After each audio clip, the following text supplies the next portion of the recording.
그날의 편지, 사와 숨겨진 마음, 미술관으로 가는 길. 정희는 거울 앞에서 마지막으로 립스틱을 발라보았다. 연한 핑크색이 얼굴을 한결 밝게 만들어주었다. 하지만 마음은 그리 밝지 않았다. 지난번 청춘 다방에서 느꼈던 그 묘한 거리감이 아직도 가슴 한구석에 남아있었기 때문이었다. 오늘은 상우와 미술관에 가는 날이었다. 기대되면서도 한편으로는 불안했다. 왜 자꾸만 상우가 무언가를 숨기고 있다는 느낌이 들까? 어쩌면 자신이 예민해진 것일 수도 있었다. 50년 만의 재회라는 것이 생각보다 복잡한 감정들을 불러일으켰다. 상우는 정말 무엇을 숨기고 있는 걸까? 정희는 작은 손가방에 필요한 것들을 챙기며 생각에 잠겼다. 상우의 말투에서, 때로는 시선을 피하는 모습에서 무언가 말하지 못하는 것이 있다는 느낌을 지울 수 없었다. 혹시 자신이 너무 성급하게 마음을 열었던 건 아닐까?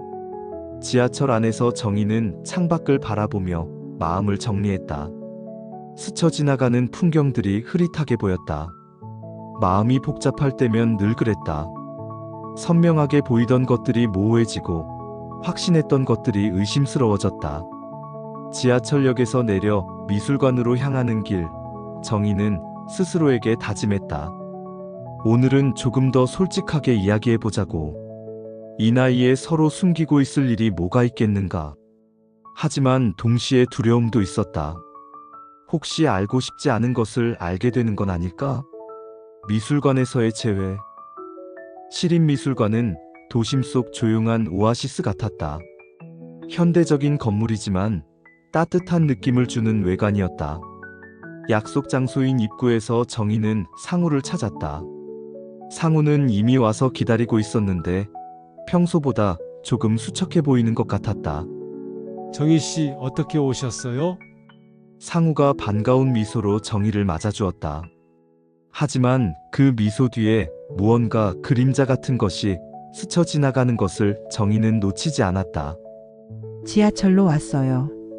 상우 씨는? 저도 지하철로. 요즘 운전하기가 좀 그래서요. 상우의 대답에 정희는 고개를 갸웃했다. 평소 상우는 자가용으로 다니는 것으로 알고 있었는데 운전하기가 그렇다는 것은 무슨 의미일까? 혹시 무슨 일이라도? 아니에요. 별일 아니에요. 들어가 볼까요? 상우는 서둘러 화제를 돌렸다.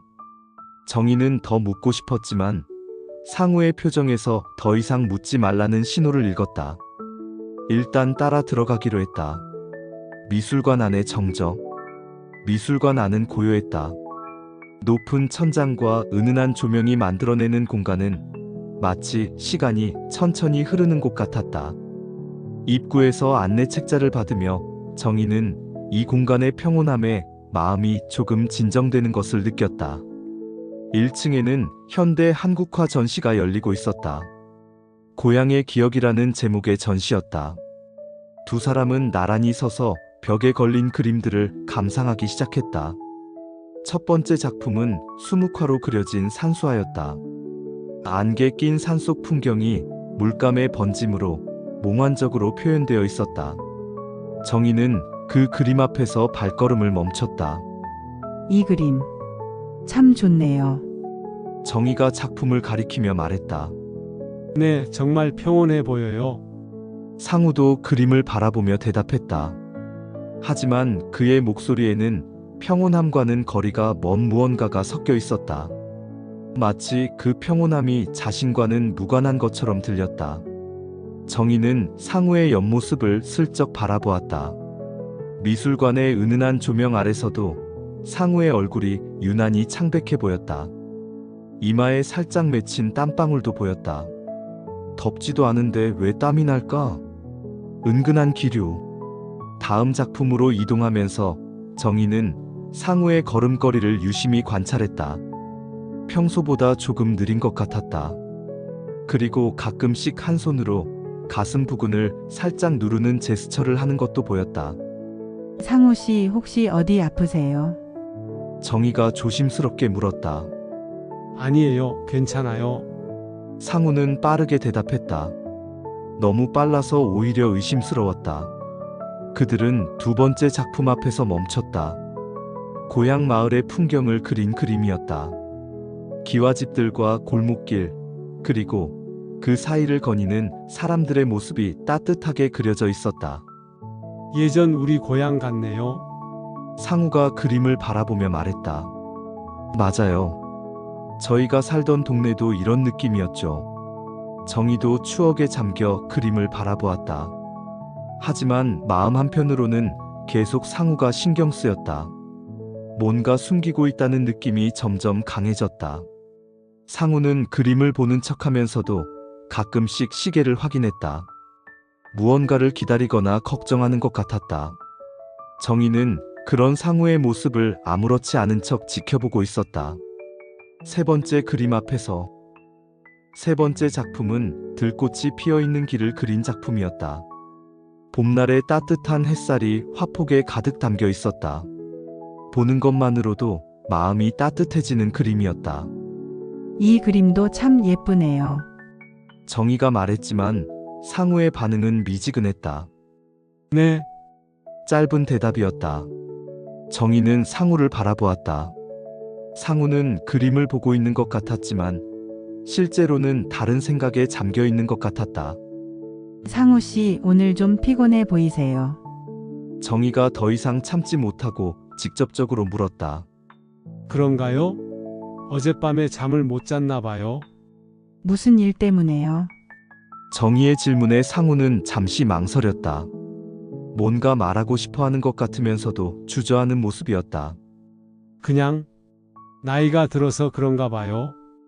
또다시 애매한 대답이었다. 정희는 점점 답답해졌다. 이런 식으로 계속 애둘러 말하는 상우의 태도가 이해되지 않았다.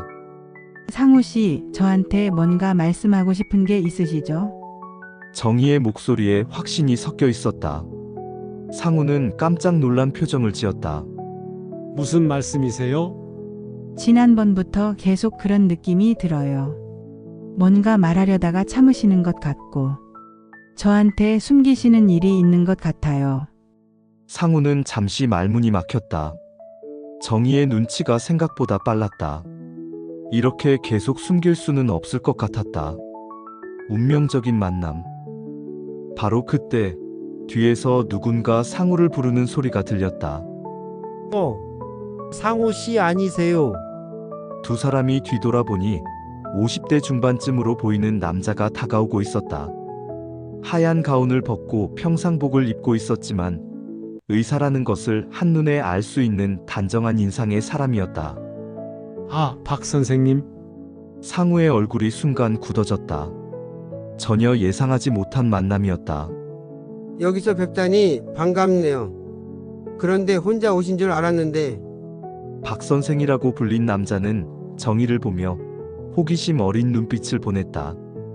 아, 이분은 제 친구분이에요. 상우가 서둘러 소개했다. 목소리에 당황스러움이 섞여 있었다. 안녕하세요. 정희가 정중하게 인사했다. 반갑습니다. 저는 상우 씨 담당의사 박인호입니다. 담당의사라는 말에 정희는 깜짝 놀랐다. 상우가 병원에 다니고 있었다니. 그것도 담당의사가 있을 정도로 정기적으로. 비밀이 드러나는 순간 상우 씨 요즘 어떠세요? 지난번 검사 결과는 보셨죠? 박 의사의 말에 상우는 더욱 당황스러워했다.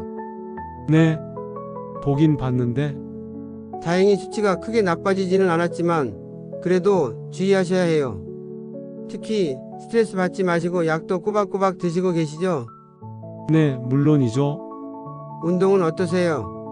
제가 말씀드린 대로 가벼운 산책 위주로 하고 계시나요? 네, 그렇게 하고 있어요. 정희는 이 대화를 들으며 점점 상황을 파악하게 되었다. 상우가 단순히 몸이 안 좋은 정도가 아니라 상당히 심각한 상태인 것 같았다. 아, 그리고 다음 주 화요일 예약 잊지 마세요. 심전도랑 혈액 검사해야 하거든요. 선생님, 지금은 상우가 박 의사를 막으려 했지만 이미 늦었다. 정희는 모든 것을 듣고 있었다. 아, 죄송합니다. 제가 말이 많았네요. 즐거운 시간 보내세요. 그럼 저는 이만. 박 의사는 분위기를 눈치채고 서둘러 자리를 떴다. 진실과 마주하기. 미술관 안에 잠시 무거운 정적이 흘렀다. 주변에 있던 다른 관람객들도 어딘가로 이동한 후여서 그들만 남아 있었다. 은은한 조명만이 두 사람 사이의 긴장감을 비추고 있었다. 정희는 상우를 바라보았고 상우는 시선을 피했다. 벽에 걸린 그림을 보는 척했지만 실제로는 아무것도 보이지 않았다. 상우 씨, 정희의 목소리가 조용한 미술관 안에 울렸다. 병원에 다니고 계셨어요? 상우는 한참을 망설이다가 고개를 끄덕였다. 더 이상 숨길 수 없었다. 어떤 병이세요? 정희의 목소리가 떨렸다. 예상은 했지만 막상 확인하니 마음이 무거워졌다. 심장이 좀 안 좋아요. 심근경색을 한번 앓고 나서 정희는 가슴이 철렁 내려앉았다. 심근경색이라니 생명과 직결되는 병이 아닌가. 언제요? 작년 가을에요.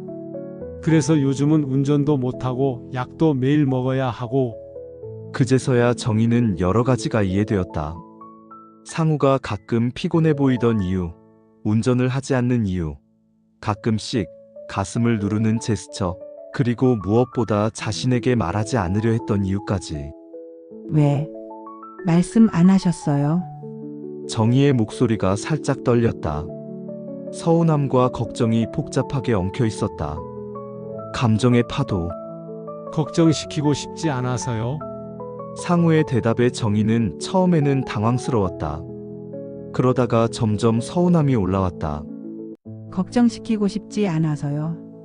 정희는 깊은 한숨을 내쉬었다. 화가 나기도 했지만 무엇보다 마음이 아팠다. 상우가 혼자서 이런 큰 병을 앓고 있었다니. 저는 상우 씨가 아프신 것보다 숨기셨다는 게 더 속상해요. 정이 이렇게 중요한 걸 저를 뭘로 보시는 거예요? 정희의 목소리에 서운함이 깊게 배어 있었다. 눈가에 눈물이 맺히기 시작했다. 상우는 정희의 반응에 당황했다. 자신이 정희를 보호하려고 했던 일이 오히려 상처를 준 것 같았다.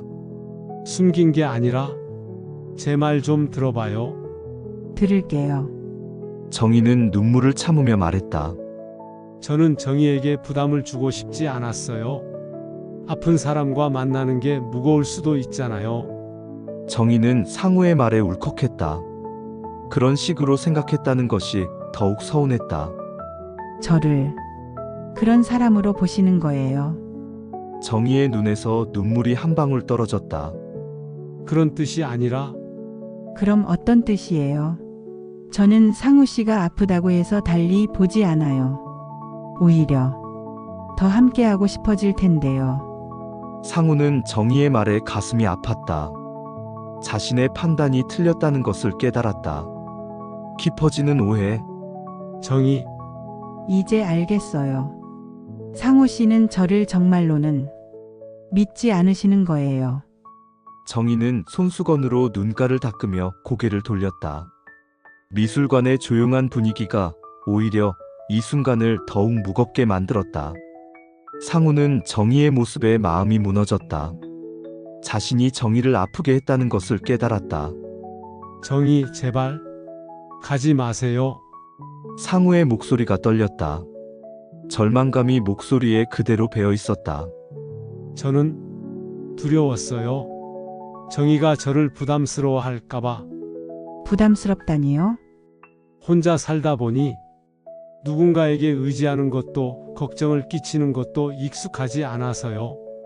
정희는 상우의 절망적인 목소리를 들으며 마음이 복잡해졌다. 상우의 마음도 이해되지만 그래도 서운한 마음은 쉽게 가라앉지 않았다. 상우 씨, 내가 잘못했어요. 처음부터 솔직했어야 했는데 상우는 고개를 떨군 채 말했다. 정의를 잃고 싶지 않았어요. 그래서 더 조심스러웠나 봐요. 결정의 순간 정희는 잠시 침묵했다. 미술관의 고요함 속에서 자신의 마음을 들여다보았다. 상우의 마음을 이해하지 못하는 것은 아니었다. 하지만 이런 식으로 중요한 것을 숨기는 관계가 과연 건강한 것일까? 상우 씨, 우리 좀 서둘렀던 것 같아요. 정희의 말에 상우는 고개를 들었다. 무슨 말씀이세요? 50년 만에 만나서 다시 시작한다는 게 생각보다 쉽지 않네요. 상우는 정희의 말에 가슴이 아팠다. 서로를 잘 모르는 것 같아요. 저는 상우 씨가 어떤 분인지 모르겠고 상우 씨도 저를 잘 모르시는 것 같고. 정희는 작은 목소리로 말했다. 그 말 속에는 깊은 실망이 담겨 있었다. 미술관을 나오며 정희는 손가방을 다시 챙기며 일어났다. 더 이상 그림을 볼 수 있는 상태가 아니었다. 저 먼저 가볼게요. 정희, 잠깐만요. 상우가 정희를 붙잡으려 했지만 정희는 고개를 저었다. 오늘은 좀 혼자 있고 싶어요. 다음에 언제 만날까요? 상우의 목소리에 간절함이 묻어 있었다. 정희는 잠시 망설였다. 아직 마음을 정리하지 못한 상태였다. 모르겠어요. 좀 시간이 필요할 것 같아요. 정희, 안녕히 계세요. 정희는 상우를 뒤로하고 미술관을 나섰다. 상우는 그 자리에 서서 정희의 뒷모습을 바라보며 깊은 한숨을 내쉬었다. 미술관의 조용한 공간 안에 혼자 남겨진 기분이었다. 정희의 집에서 집에 돌아온 정희는 소파에 주저앉았다. 마음이 복잡했다. 상우를 좋아하는 마음은 변하지 않았지만 이렇게 중요한 것을 숨기는 사람을 어떻게 믿어야 할지 모르겠었다. 정희는 서랍에서 상우의 편지를 꺼내 다시 읽어보았다. 50년 전 그 순수했던 마음들이 종이 위에 그대로 남아 있었다. 언젠가 다시 만날 수 있기를 바라며 편지의 마지막 문장을 읽으며 정희는 눈물을 흘렸다. 그때의 상우는 이렇게 조심스럽지 않았다. 솔직하고 진실했다. 하지만 지금은 모든 것이 복잡해 보였다. 정희는 편지를 천천히 접으며 생각했다. 그때의 기억과 지금의 현실, 둘 사이의 간극이 생각보다 컸다. 우리가 정말 다시 시작할 수 있을까? 하지만 다시 기회가 온다면 이번엔 그 사람의 손을 먼저 잡아볼 수도 있을 것 같았다. 시간이 필요하다는 건 마음을 닫았다는 뜻은 아니었다. 상우의 밤. 상우는 집에 돌아와 탁자 위에 놓인 약봉지를 바라보았다. 심장약, 혈압약, 그리고 각종 영양제들. 이것들이 자신의 현실이었다. 휴대폰을 들었다 놓았다를 반복했다. 정희에게 전화하고 싶었지만 뭐라고 말해야 할지 몰랐다. 정희의 번호를 눌렀다가 통화 버튼을 누르기 직전에 다시 지웠다. 몇 번을 반복한 끝에 상우는 휴대폰을 내려놓았다. 창밖으로 보이는 저녁 노을이 아름다웠다. 하지만 상우의 마음은 그리 평온하지 않았다. 내가 너무 겁쟁이였나? 상우는 자신을 자책했다. 정희가 자신을 용서해 줄까? 다시 만날 수 있을까? 병원 진료 일정표를 보니 다음 주에도 검사가 있었다. 이런 현실을 정희와 나누며 살 수 있을까? 상우는 자신이 없었다. 각각의 새벽. 다음 날 새벽 정희는 잠에서 깼다. 상우 꿈을 꾸었다. 젊었을 때의 상우였다. 건강하고 밝았던 그 시절의 모습이었다. 커피를 마시며 정희는 어제 일을 되돌아보았다. 화가 났지만 동시에 상우가 걱정되기도 했다. 심장이 안 좋다니. 혼자서 얼마나 불안했을까. 상우도 비슷한 새벽을 맞았다. 잠을 제대로 이루지 못한 채 창밖을 바라보고 있었다. 정희에게 사과하고 싶었지만 어떻게 다가가야 할지 몰랐다. 두 사람 모두 상대방을 그리워하면서도 쉽게 연락하지 못하고 있었다. 50년 만의 재회가 이렇게 어려운 일인 줄은 몰랐다. 시간만이 이 갈등을 해결해 줄 수 있을 것 같았다. 하지만 그 시간이 얼마나 필요할지는 아무도 모르는 일이었다. 사화완. 오하예고. 그 사람한테 편지가 왔어요. 50년 만의 사랑. 그렇게 끝나는 줄 알았는데 지금 이 편지 한 장이 다시 모든 걸 바꿔놓습니다. 늦봄에 피어난 마음 다시 만날 수 있을까요?